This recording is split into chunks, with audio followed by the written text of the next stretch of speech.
kuchukua fursa hii pia niseme machache. ODM rebels Paul Otuoma and Ababu Namwamba have fired back at the party acting Secretary General Agnes Zani's ultimatum. The two maintain that they have already resigned from their party positions and ODM leadership should take them seriously. ODM gave Namwamba and Otuoma 7 days to officially resign. What you should have done is just call me Otuoma and say, last time we were with you, now I'm here, what is happening? But to also start inheriting bad behavior of giving people ultimatums, I would say to her, Madam, you have started on a wrong footing and you are headed nowhere. But their resignations have raised many questions and possibly questions in the vote-rich Western region. The question being the real reasons for their actions. There is this information doing rounds in social media about Ababu Namwamba. Are you the author of that information? Even if we look at the language, that's not the kind of language we would want to project out there. Some propaganda going on. I don't know the interested parties. Ababu gave me a call to ask me what is going on. And of course, I told him, you know my walls. I have no idea of the stories doing rounds.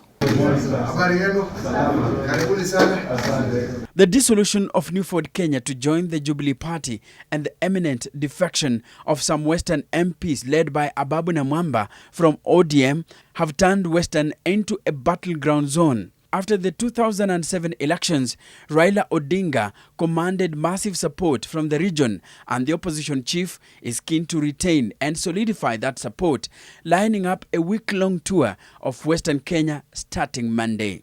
The developments have given momentum to Jubilee to try and make inroads. But the events are also set to intensify the battle for influence and votes between ODM, Ford Kenya and Mudavadi's ANC, essentially putting the unity of the community at stake.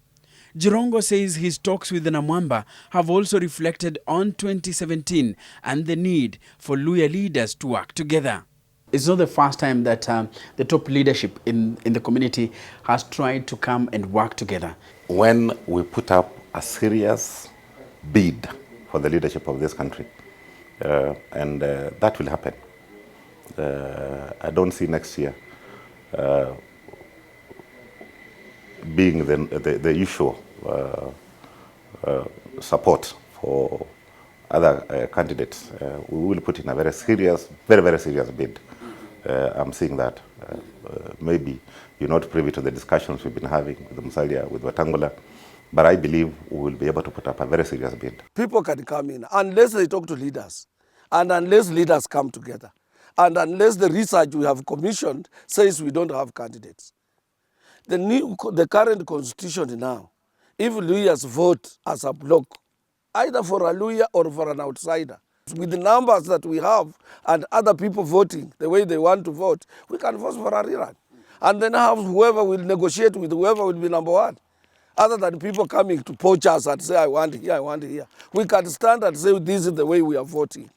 Atwoli says he will be initiating a wave that will sweep across the Western region, and only those on board the unity bandwagon will survive.